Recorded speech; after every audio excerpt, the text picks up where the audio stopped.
Coming up on Now See This. When Mother Nature gets angry, Where is everybody? a father gets worried.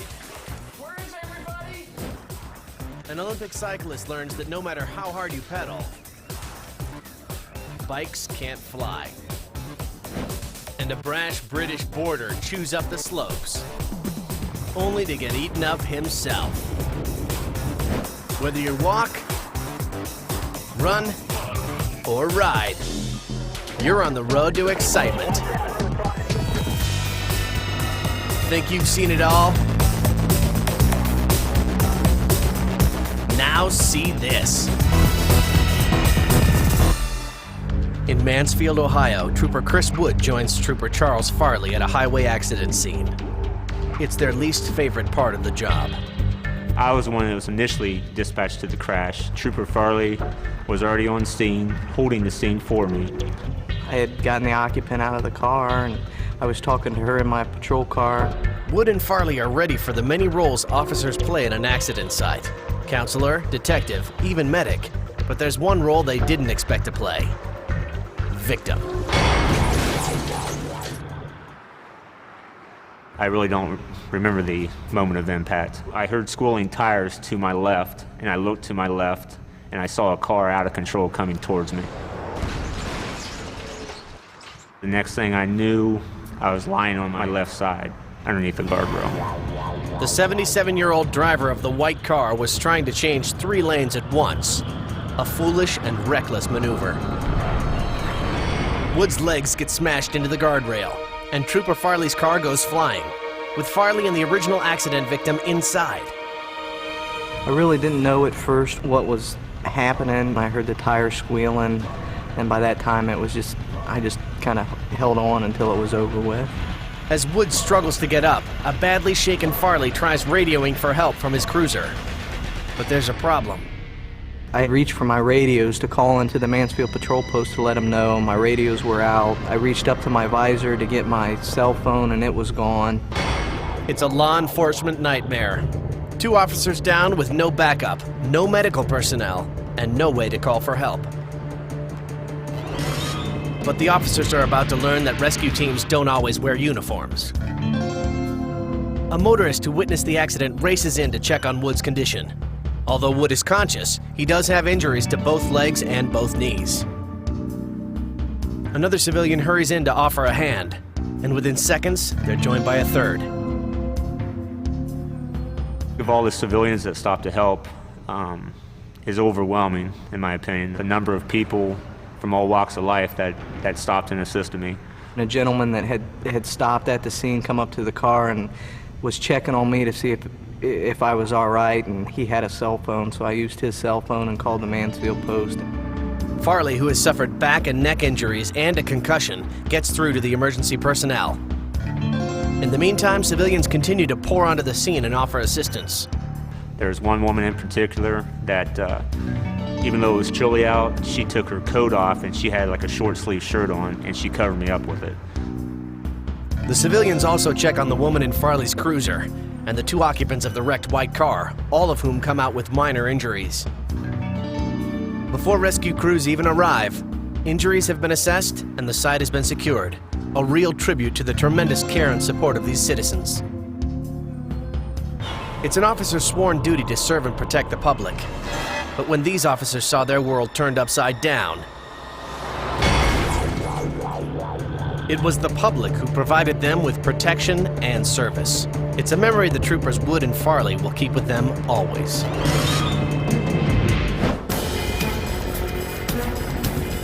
Victory isn't the only thing on the line in Mexico City. 3 months before the 2000 Summer Games, 4 cyclists are sprinting in a World Cup cycling event. Wearing blue, American Olympic hopeful Johnny Barros cranks the pedals in 3rd place. It's a tight race, but Johnny knows he still has time to move up to the lead. Then it happens. As the 2 lead cyclists jockey for position, the entire group is pushed up the banked curve. The last rider clips Johnny's back tire and sends him cartwheeling headfirst over the guardrail.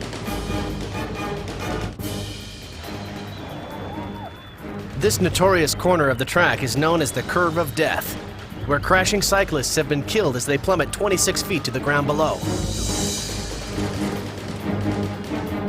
Incredibly, Johnny's bicycle gets hung up in a telephone wire. But unlike his lucky bike, Johnny plunges all the way to the pavement. He's not the only casualty. The cyclist who clipped Johnny also takes a tumble, but he's just banged up and bruised. Likewise, the lead cyclist slides along the guardrail until a piece of scaffolding sends him tumbling down the track. He's dazed, but not seriously hurt. The same can't be said for Johnny. His 26-foot plummet has left him seriously injured. I actually sustained multiple fractures. I had broken both my right sinus cavity and my left sinus cavity. I had broken my jaw in 2 spots. I had broken my maxilla. I had also shattered my knee, and that was the biggest part of my injury. That was the hardest part to come back from. Looking back on it, Johnny saw trouble as soon as the two leaders started to crowd each other. I knew I didn't want to be where I was, so I decided to make my move to the outside. But Johnny got caught in the tide anyway. Once we started going up track, I knew things were getting worse. And once I could see the ground, I knew things were really bad. Incredibly, Johnny recovered well enough to compete in the Olympics a mere 12 weeks later. I think if this accident had kept me from riding my bike again, I would have had a hard time accepting it. Today, Johnny Barrows still bears the scars of his terrifying plummet. But the crash gave him a toughness that will take him through all his future races, no matter what happens. I learned more about life through the accident than I did in all my years of competing. In Montvale, Virginia, a torrential rainstorm has been building by the minute. But when the rain turns to hail, Shane Moreland wants to know where his children are. Where is everybody? Where is everybody? Father of 10, Shane knows it may take a while to get his kids in out of the storm. Get in the living room now. Where is everybody? Outside, the hailstones plummet out of the sky as big as golf balls. Conditions that could be deadly to anyone caught in the downpour. It takes a thorough search of the house to answer Shane's question. 1, 2, 3, 4, 5, 6, 7, 8, 9, 10. We're right here, Dad. Everyone's here. Only now that he's convinced his sizable family is safe do Shane's fatherly instincts give way to his journalistic instincts. Give me the phone. That's because Shane is actually a newsman for a local station. And he knows he's got a big story on his hands. He calls his co-workers at the news desk. Jamie, I got your lead story, man. I've got unbelievable video. It's the kind of storm that comes around only once every 150 years. And it's getting worse by the second.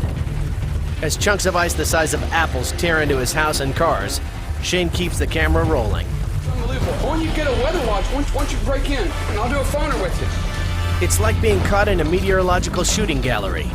But finally, the atmospheric onslaught begins to subside. The moment the storm clears, Shane is outside documenting the aftermath. His daughters Lael and Agilon can't believe what they've just witnessed. In the tranquil silence after the storm, many of the hailstones actually look pretty, like flower blossoms carved of ice. But the damage they've wreaked is downright ugly. The garage door is smashed. Window. As Shane and his children marvel at the storm's leftovers, the journalist in him just can't put the camera down. Man, that's unbelievable, isn't it?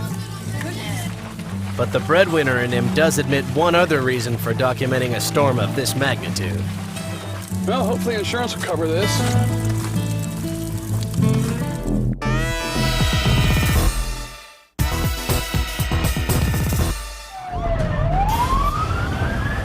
In Cincinnati, Ohio, officers respond to a disturbance at a local high school. 20-year-old suspect Anthony Flagg was just spotted trespassing on campus and picking a fight with a student.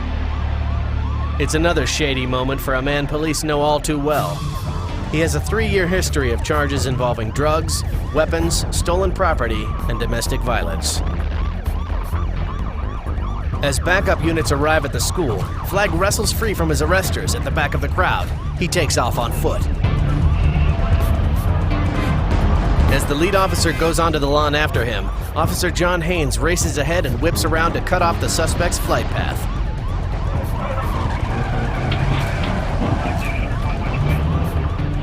Flag leads the chase straight towards the cruiser, and Haynes is not letting this guy's reign of terror continue. Before Flag can regain his feet, another officer completes the takedown. It's a brutal confrontation, and the impact actually fractures Flag's right leg. It also sparks a major civil debate about police procedure. Was the officer simply doing his job to stop a public menace who was showing blatant resistance? Or was this force too excessive even against an admittedly dangerous criminal? Ultimately, that's for the courts to decide. In the meantime, Anthony Flagg will get both the medical treatment and the discipline he needs in the prison hospital ward.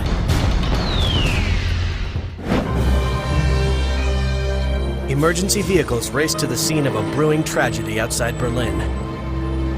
An entire family is attempting to cross this busy autobahn on foot, and the snarled traffic indicates it may be too late.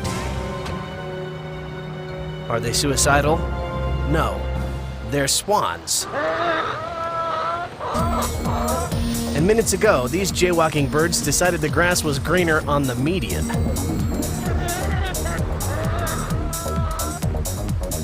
Papa Swan leads the charge, cautiously sticking his neck out for his family.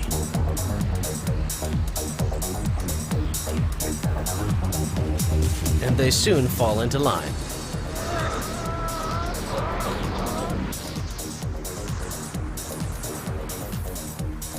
But the feathered family suddenly decides they like the asphalt better than the grass.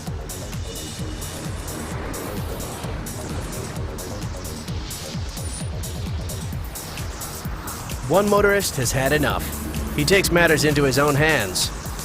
However, the swans are happy with life in the fast lane and tie up traffic for miles.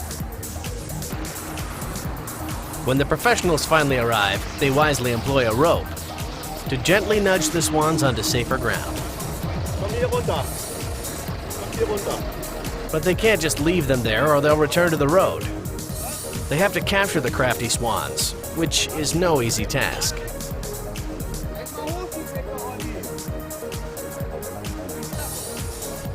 The firemen try to herd the family into a cage, but the daddy swan refuses to be penned in.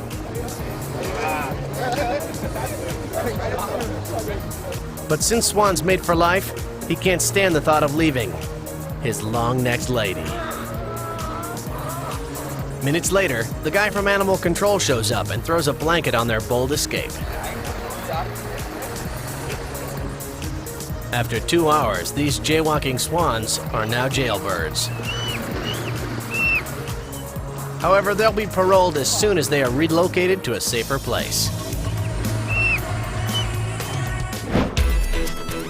Justin Allison is the type of man your mother wouldn't want you to bring home. He lives to snowboard. And not the bunny slopes. This guy takes on killer terrain that puts him in grave danger every time he goes out. You'd think he's been pulling tricks since he was a kid. Truth is, Justin grew up in England, where tall peaks and snowy days are few and far between. Today, his lack of experience with deep snow will cost him huge. In New Zealand, cameraman Jamie Mossberg tags along as Justin and his snowboarding buddies brave a deserted mountain. Our objective was to just shoot some snowboarding stunts with some of these guys. Justin goes first and plows down the mother of all drops. The powder looks perfect for snowboarding, but looks can be deceiving. The second he dropped in, he released one of the biggest avalanches I've ever witnessed. He could die in the next instant. The snowy tidal wave is moving 50 miles an hour. Too fast for Justin to carve out of its path. He's going down with it, whether he likes it or not.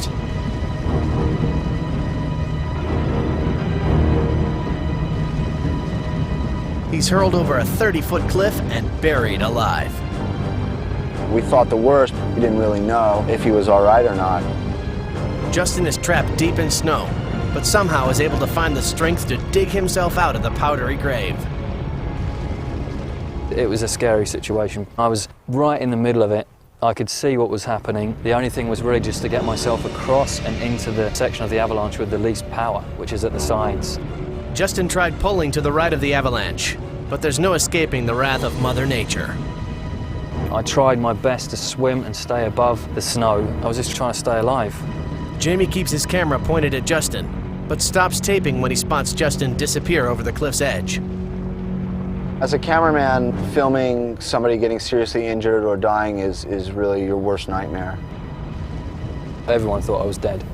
And looking at me and saying, "Are you all right? Are you all right? You know, are you all right?" At that point, it hit me. And I was shaking myself. I mean, I was shaking for about a day and a night. He was real lucky. It could have been a lot worse. Justin's brush with death spun his life in a totally new direction. Snowboarding has taken a back seat to his latest passion. Designing clothes that boarders can wear when they take on the type of mountains that almost took his life. The joy of the sport is pushing oneself to the limit and not going over it. And that's a fine line, but I don't think that it would be worth dying for.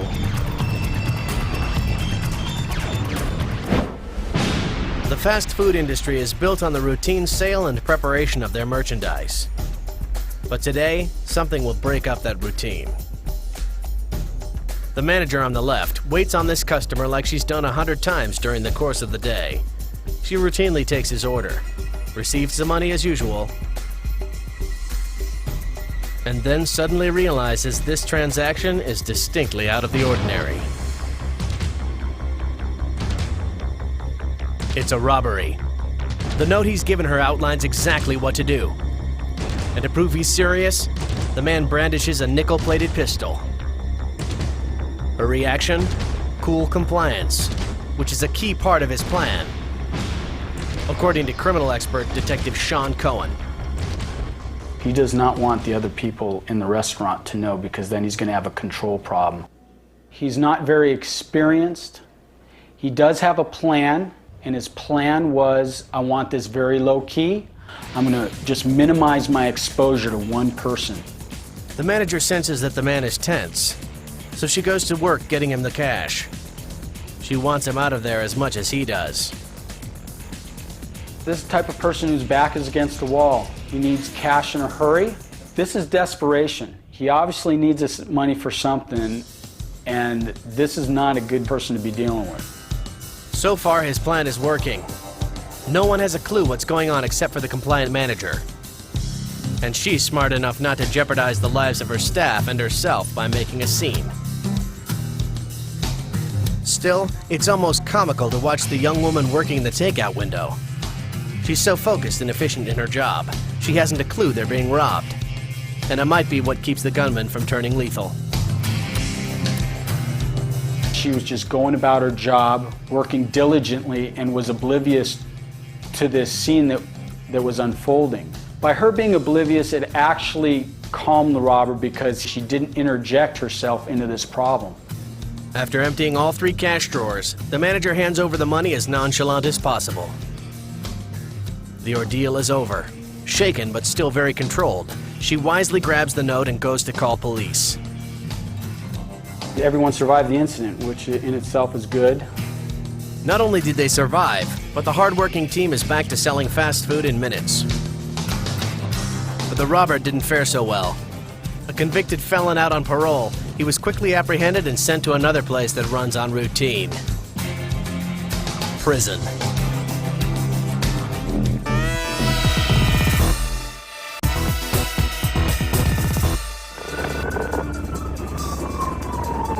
In Lexington County, South Carolina, a dangerous spectacle on the interstate has cruisers scrambling to respond.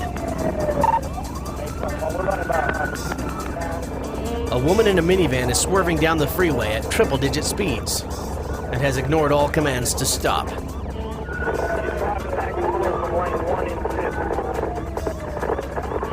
Lance Corporal B.W. Mayfield falls in behind the van as the lead cruiser attempts to cut her off.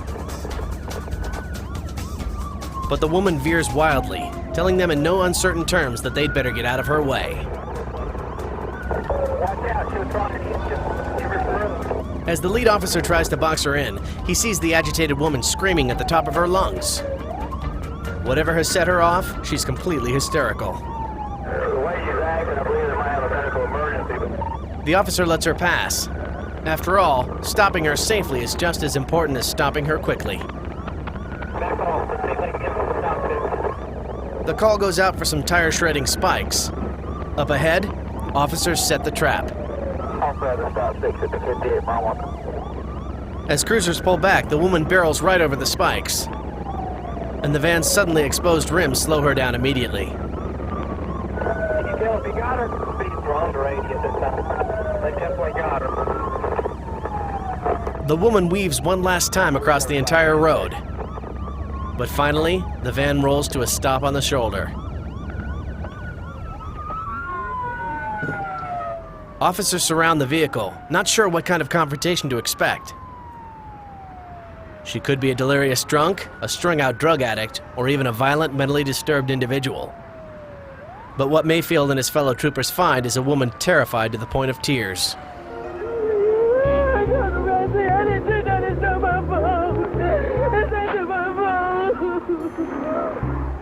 As fellow officers secure the scene, Mayfield tries to get to the bottom of the woman's story. What happened? I don't know, I just went out of control.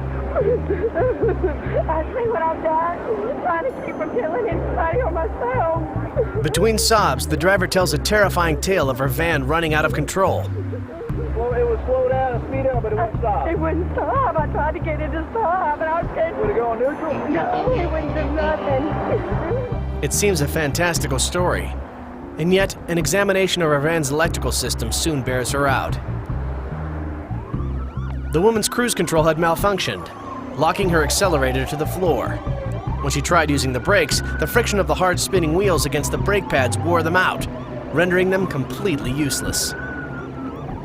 In a state of panic, she began weaving, desperate to slow the van down and avoid ramming any other vehicles. Only the fast action of officers with spikes slowed the van down enough to deactivate the cruise mechanism. Mayfield tries to calm the hysterical woman down. Whatever may have gone wrong, she's safe now. I didn't want to hit somebody. Somebody threw something out here. It's a poignant reminder for officers that things aren't always as they appear.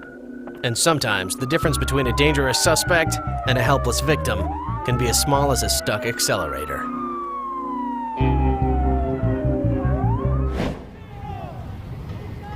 An urban battle rages on the streets of Bogota, Colombia. Police are called out to quell these university students who are seething over proposed tuition hikes. It's not the first of these riots, and everyone knows their roles like it's an orchestrated event. Students throw rocks and bottles. Riot police surge forward. And after establishing they are in control, fall back. It rarely becomes anything more than this. Students know how far they can push things.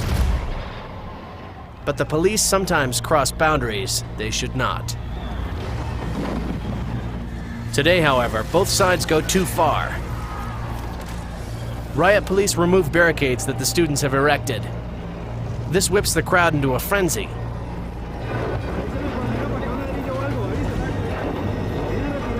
Police make a hasty retreat, and wisely, so does the camera crew.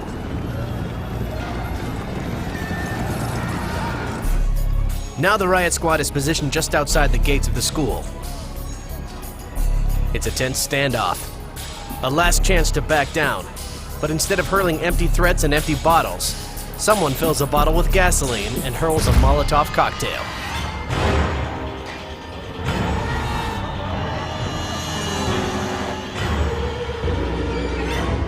It's a direct hit. The riot police help douse the flames while the crowd of students cheers. The burning policeman isn't even a regular officer, but a conscript, drafted into service by the government. In fact, he probably knows some of the angry students. Then comes another gasoline bomb. Officers rush to put out their colleague before the flames ignite his ammunition belt.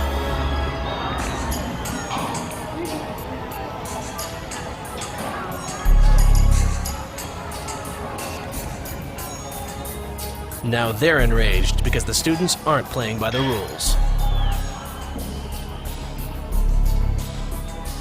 While injuries to the two policemen are minor, it's the spark that escalates this common protest into 2 days of dangerous rioting.